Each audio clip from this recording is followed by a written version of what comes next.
Check out ASAP Law's books on judiciary and UPSC. Coupon code and details in description box. Hello, welcome to legal awareness web series. अभी एक घंटे पहले अभिषेक साहा की report Indian Express में file हुई है कि असम में एक टीवी चैनल है रंगोनी और इनका एक सीरियल बेगम जान 3 महीने से चल रहा था।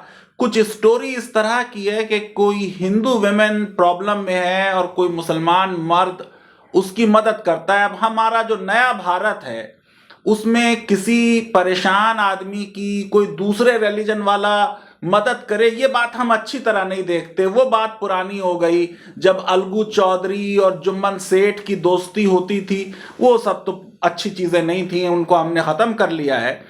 तो अब इस पर पाबंदी लगा दी है। 24 अगस्त को जो गुवाहाटी के पुलिस कमिश्नर थे और उन्होंने इन्वोक किया है cable television network regulation act 1995 और उन्होंने इसके रूल 6 के तहत, और आपको मालूम है एक्ट में भी सेक्शन 19 में पब्लिक इंटरेस्ट में रोका जा सकता है कोई टेलीकास्ट, और सेक्शन 20 में अगर कोई ऐसा प्रोग्राम है जो sovereignty and integrity of India को, सिक्योरिटी ऑफ इंडिया को, friendly relations with foreign states को, पब्लिक ऑर्डर, डिसेंसी या मॉरलिटी को कंप्रोमाइज करता है, तो उस पर रोक लगाई जा सकती है। ये पिटीशन जो है ये हिंदू जागरण मंच ने, ऑल आसाम ब्राह्मण यूथ काउंसिल ने और कई और ऑर्गेनाइजेशंस ने ये ऑनलाइन एक मूवमेंट चला रखा था वहां पर। और जो इसकी मेन लीड एक्ट्रेस है प्रीति, जो बेगम जान का रोल अदा कर रही है, उसने कहा है कि मुझे रेप और मर्डर के थ्रेट्स हिंदू राइट की तरफ से आ रहे थे। तो बहरहाल इस केस में बैन लग गया है। अब एक सिमिलर केस जो है वो किसी और टीवी चैनल का नॉर्थ इंडिया का है, जिसमें लोगों को यह बताया गया कि आप बताइए कि अगर जामिया के लोग जो है आपके एसएसपी और डीएम होंगे तो आपके साथ क्या होगा। अब जाहिर है कि जामिया तो अभी लेटेस्ट एमएचआरडी की रैंकिंग के हिसाब से जितनी सरकारी सेंट्रल यूनिवर्सिटीज हैं उनमें नंबर 1 पे है, लेकिन बहरहाल जामिया बुरी है। जेएनयू को भी कहा जा सकता है कि वो एंटी नेशनल है, कहा जाता रहा है। तो दोनों मुद्दों में एक तरफ तो ये बात आती है कि भाई freedom of speech and expression की इंपॉर्टेंस होनी चाहिए। मैं क्योंकि कॉन्स्टिट्यूशन का टीचर हूं, मैं हमेशा कहता रहा हूं कि मार्केट प्लेस ऑफ आइडियाज में जितने आइडियाज हैं उन्हें आने दीजिए और उसमें से सच सामने आ जाएगा। अगर किसी को आप सप्रेस करेंगे तो लोगों को यह लगेगा शायद वो सच कह रहा था। तो मेरे हिसाब से अगर ये टेलीकास्ट हो जाता प्रोग्राम जिसपे कल दिल्ली हाई कोर्ट ने स्टे किया, सुप्रीम कोर्ट ने स्टे से मना कर दिया, अब सुप्रीम कोर्ट ने freedom of speech and expression की इंपॉर्टेंस दिखाई, ये बहुत अच्छी बात है। ड्रीम बेंच थी जस्टिस जोसेफ की और जस्टिस धनंजय चंद्रचूड़ की, लेकिन सुप्रीम कोर्ट से फिर एक कंसिस्टेंसी एक्सपेक्टेड है। फ्रीडम ऑफ स्पीच और प्रेस का मामला ही कश्मीर का था, राइट टू लाइफ और हैबियस कॉर्पस के मामले कश्मीर के भी हैं और भी जगह के हैं। उनमें भी अगर इतनी राइट कॉन्शियस कोर्ट हो और राइट प्रोटेक्टिव कोर्ट हो तो किसी को कोर्ट पे प्रश्न चिन्ह लगाने का मौका नहीं मिलेगा। अब मेरी इसमें समझ में नहीं आया कि ये जो पूरी कंट्रोवर्सी है उसमें मुद्दा क्या है। क्या क्लेम ये है कि यूनियन पब्लिक सर्विस कमीशन हिंदुओं के साथ अनफेयर ट्रीटमेंट कर रही है? क्या क्लेम ये है कि मुसलमानों को यूनियन पब्लिक सर्विस कमीशन जो है वो पिछले 6 सालों में बहुत प्रीफर कर रही है, नंबर बांट रही है? आपको मालूम है यूपीएससी में सारी कोडिंग होती है, किसी एग्जामिनर को पता नहीं होता है कि वो किसकी कॉपी चेक कर रहा है। क्या यूपीएससी जो ये मुसलमानों को सपोर्ट कर रही है, अगर कर रही है तो ये डेलिबरेटली, इंटेंशनली क्या भारत सरकार के कहने पे कर रही है? और क्या गवर्नमेंट की स्कीम्स नहीं है कि कोचिंग दी जाए एससीज को, एसटीज को, ओबीसीज को, माइनॉरिटीज को कॉम्पिटिटिव एग्जामिनेशंस में बैठने के लिए? और ये स्कीम्स भी बहुत पुरानी है। आज से बहुत साल पहले मैं अलीगढ़ मुस्लिम यूनिवर्सिटी में यूजीसी और ministry of welfare run coaching and guidance centre का डायरेक्टर रहा हूं। क्या यूपीएससी ने कोई मुस्लिम रिजर्वेशन कर दिया है? जिस पे हंगामा है बरपा। और अगर ये सब बातें हैं तो मैं ये समझता हूं कि देश के हिंदुओं के इंटरेस्ट खास तौर से प्रोटेक्ट करने के लिए इक्वल अपॉर्चुनिटी कमीशन जरूर बना देना चाहिए, ताकि किसी को ये ना लगे कि उसके साथ डिस्क्रिमिनेशन हो रहा है। मैं देखिए बीजेपी की एक बात के लिए तारीफ करता रहा हूं कि बीजेपी का एक ये हमेशा स्लोगन रहा है, appeasement of none, justice for all. अलग बात है कि अब जस्टिस से भी शायद ये टीवी चैनल वाले हटना चाहते हैं, वो ठीक है, चॉइस है उनकी। तो अगर ये बात थी कि साहब अपीजमेंट हो रहा था माइनॉरिटीज का और मुस्लिम्स का, तो फिर उनका नंबर सिविल सर्विसेज में सच्चर कमेटी के हिसाब से 3%, फॉरेन सर्विस में 1.8%, आईपीएस और सिक्योरिटी एजेंसीज में 4%, रेलवेज में 4.5% क्यों है? देखिए, चित भी मेरी और पट भी मेरी और अंटा मेरे बाप का, ये नहीं चल सकता है। आप डेमोक्रेसी में रहते हैं, डेमोक्रेसी में हर आर्गुमेंट, हर एक का टेस्ट किया जाता है और टेस्ट किया जाना चाहिए। अगर अपीजमेंट था तो फिर क्यों मुसलमान एससीज से भी हर पैरामीटर पर, ज्यादातर पैरामीटर्स पर बैकवर्ड है? इसका मतलब अपीजमेंट नहीं था, और जिन्होंने अपीजमेंट की बोगी बनाई थी अब उनको माफी मांगनी चाहिए, क्योंकि क्लेम शायद यह है कि अब अपीजमेंट हो रहा है। अब अगर अपीजमेंट हो रहा है तो यह तो बड़े अफसोस की बात है, क्योंकि पूरी पॉलिटिक्स अपीजमेंट के अगेंस्ट थी। दूसरी चीज मैं यह कहना चाहता हूं कि जब हमारा नारा है सबका साथ, सबका विकास, अल्पसंख्यकों को, माइनॉरिटीज को मेन स्ट्रीम में आना चाहिए, ये मदरसा जो है ये डेन ऑफ टेररिज्म कहे जा रहे थे, अब अगर उन्होंने करिकुलम चेंज कर लिया है, मॉडर्नाइज कर लिया है, सरकार की भी न्यू एजुकेशन पॉलिसी में मॉडर्नाइजेशन ऑफ करिकुलम और मदरसे की बहुत दिनों से स्कीमें चल रही हैं, साइंस और मैथ्स पढ़ाने के टीचर की बात बहुत दिनों से चल रही है, और कुछ मदरसे के लोग नीट में आ गए, जैसे हाफिज वहीद गोरखपुर के 579th रैंक आया है। अब नीट का एग्जाम तो एनटीए करा रही है, फेयर है बिल्कुल, उसमें कोई आ रहा है इतने हाई रैंक पे, तो भाई उसने कुछ पढ़ ली है, फिजिक्स, केमिस्ट्री, बायोलॉजी। इसी तरह 2019 पे शाहिद रजा खान हाफिज हैं, इसको एम्फेसाइज किया जा सकता है, देखिए मदरसे के पढ़ा हाफिज सिविल सर्विसेज में आ रहा। अरे भाई, वो जब आ रहा है तब पीएचडी कर रहा है जेएनयू में, वो पुरानी हो गई बात जब हाफिज था। तो फिर अगर हमारा ये क्लेम है कि माइनॉरिटीज मेन स्ट्रीम में आए और मेन स्ट्रीम में आकर बिना मुस्लिम रिजर्वेशन मांगे हुए एक फेयर कंपटीशन में, एक फेयर तरीके से वो सिलेक्शन में आए, तो ये न्यूज क्यों है? मैं ये समझता हूं कि ये न्यूज नहीं होनी चाहिए। अब हुआ ये है कि 2 न्यूज स्टोरी सान्या ढिगरा ने प्रिंट के लिए कर दी। एक स्टोरी में उन्होंने कहा कि साहब 5% जो हैं वो मुस्लिम्स आ गए, और एक इनमें से टॉप 100 में है, यानी आईएएस जो बनने जा रहा है वो सिर्फ एक बनने जा रहा है। और ये स्टोरी है 4 अगस्त 2020 की।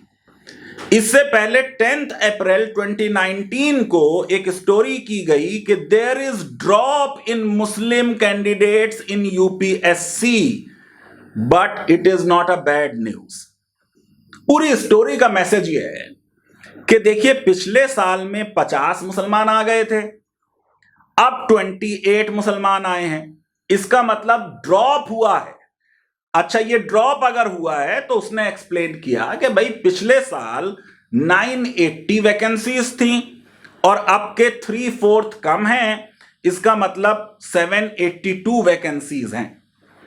तो आप ये जरा देखिए कि 2018 में 4% मुस्लिम्स अगर आ रहे हैं और अगर 2016 में 50 आ गए, तो ये कोई ऐसी बहुत बड़ी साजिश नजर आ रही है। 2012 में 30 आए, 2013 में 34 आए, 2014 में 38 आए, 2015 में 36 आए। अरे टॉपर्स रह चुके हैं, जावेद उस्मानी टॉपर रह चुके हैं, आमिर सुबहानी टॉपर रह चुके हैं, शाह फैसल जो हैं कश्मीर के टॉपर रह चुके हैं। अब ये जो पूरा यूपीएससी का मामला है इसको भी जरा समझ ले। लॉ का मामला है इसलिए आपको बता रहा हूं कि संविधान में आर्टिकल 315 से 320 तक यूपीएससी के पब्लिक सर्विस कमीशन के बारे में जिक्र है कि सेंटर में एक होगा, स्टेट्स में होगा, 2 स्टेट्स का मिला के एक हो सकता है, अपॉइंटमेंट कैसे होगा, टर्म क्या होगा, कमीशन का साइज जो है, एक चेयरमैन 10 मेंबर्स होंगे, उनके फंक्शंस क्या होंगे, वो रेगुलेशंस बनाएंगे, वो रिटायर हो जाएंगे, उसके बाद कोई और पोस्ट जो है वो होल्ड नहीं करेंगे। और ये सारी चीज शुरू हुई अंग्रेजों के जमाने में कि रॉयल कमीशन बना एक लॉर्ड ली के तहत 1924 में, और पब्लिक सर्विस कमीशन बना 1926 में with Sir Ross Barker as chairman. और फिर ये पब्लिक सर्विस कमीशन का जिक्र गवर्नमेंट ऑफ इंडिया एक्ट 1935 में हो गया। अब तक यूपीएससी में मेरी इंफॉर्मेशन के हिसाब से 2 ही मुसलमान चेयरमैन रहे हैं, एक हाशिम साहब थे और एक AR किदवाई साहब थे, जो बाद में 4 स्टेट्स के गवर्नर भी रहे अंडर डिफरेंट गवर्नमेंट्स। अब जरा इस बात को भी समझ लें कि पिछले 6 साल से शायद यूपीएससी की ये इतिहास में पहली बार कोई मुसलमान यूपीएससी का मेंबर नहीं है। एक लॉ और जरा माइंड में रख लें और इस लॉ को समझ लें कि freedom of speech and expression तो संविधान में जाहिर है कि मौलिक अधिकार है, और उसकी रेस्ट्रिक्शंस में आर्टिकल 19 क्लॉज 2 में डिसेंसी भी है, मॉरलिटी भी है और पब्लिक ऑर्डर भी है। और फिर यह देखते हुए कि क्या हमारे हालात हैं, इंडियन पीनल कोड की तरफ चले जाएं और वहां सेक्शन 153A ये कहता है कि whoever by words either spoken or written or by sign or visible representation or otherwise promotes or attempts to promote on grounds of religion, race, place of birth, etc., etc. क्या चीज promote करता है?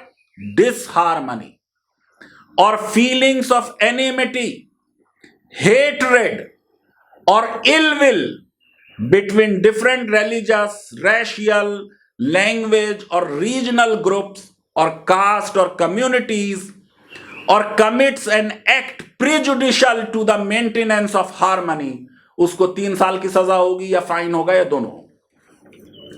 फिर section 153B, कोई भी आदमी जो ये कहता है कि किसी भी एक दूसरे आदमी का बिकॉज ऑफ हिज रिलीजन और कास्ट और कोई और स्टेटस वो ट्रू एलिजियंस एंड फेथ संविधान में नहीं रखता और वो सॉवरेंटी और इंटीग्रिटी को देश की अपहोल्ड नहीं करेगा, या कोई काउंसिल करता है, असर्ट करता है, प्रोपगेट करता है, पब्लिश करता है कि any class of person be denied और deprived of their rights as citizens of India, तो अब 5 साल की सजा और फाइन और दोनों होगी।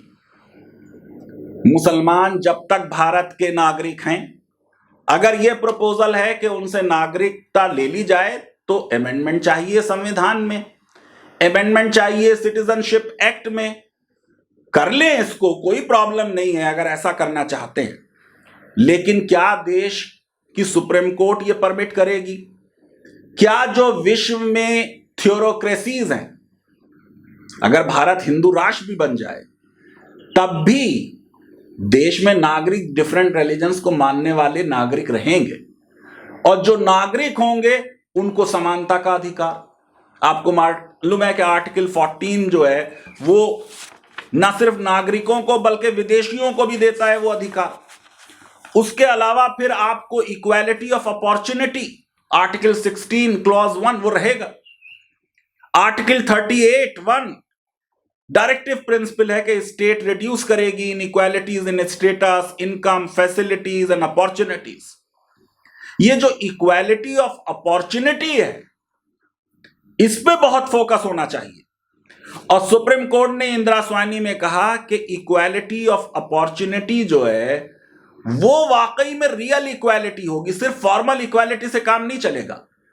फॉर्मल इक्वालिटी है एब्सेंस ऑफ डिस्क्रिमिनेशन। जैसे ही आपने कह दिया कि seats are open to everyone, formal equality हो गई। लेकिन सब्सटेंटिव इक्वालिटी ये रिक्वायर करती है कि इनडायरेक्ट डिस्क्रिमिनेशंस खत्म किए जाएं। अगर कोई खराब स्कूल से पढ़ा हुआ आ रहा है और कोई अच्छे स्कूल से पढ़ा हुआ आ रहा है, किसी के यहां इंटरनेट है, किसी के यहां इंटरनेट नहीं है, रूरल अर्बन डिवाइड है, एससीज एंड एसटीज जो कंज्यूम करती हैं वो 1/6 है हिंदू अपर कास्ट के मुकाबले में, तो फिर जरूरत है कि हम एक पुश अप मेथड अपनाएं ताकि अनइक्वल्स को इक्वल के लेवल पे लाएं और लेवल प्लेइंग फील्ड पे कंपटीशन होगा। इसीलिए विश्व के बहुत से देशों में इक्वल अपॉर्चुनिटी कमीशन है। हांगकांग में है, यूएसए में है, यूके में है, ऑस्ट्रेलिया में है, कनाडा में है, साउथ अफ्रीका में है। और साउथ अफ्रीका में 2 और लॉ हैं, the unemployment equity act of 1998 और the promotion of equality and prevention of unfair discrimination act 2000, जिसमें स्टेट और नॉन स्टेट एक्टर्स यानी प्राइवेट सेक्टर पे भी ड्यूटी है कि वो इंश्योर करें इक्वालिटी ऑफ अपॉर्चुनिटी। और फिर इसके तहत इक्वालिटी कोर्ट्स हैं। भारत में भी एनआर माधव मेनन कमीशन ने यह रिकमेंड किया था कि एक इक्वल अपॉर्चुनिटी कमीशन बनाया जाए। मैं ये समझता हूं कि जिस तरह के कंसर्न्स ये टीवी चैनल एक्सप्रेस करना चाहता है और उसे करने देना चाहिए, मेरे हिसाब से उसकी ये जरूरत है कि हम एक इक्वालिटी अपॉर्चुनिटी कमीशन बनाएं। अब देखिए क्या बात हो रही है, सिविल सर्विसेज के एग्जाम की बात हो रही है।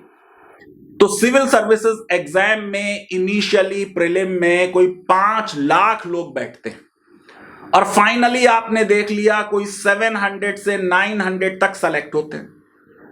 जो प्रीलिम का एग्जाम होगा उसमें एक जनरल स्टडीज का पेपर होगा 100 मार्क्स का, 100 क्वेश्चंस होंगे।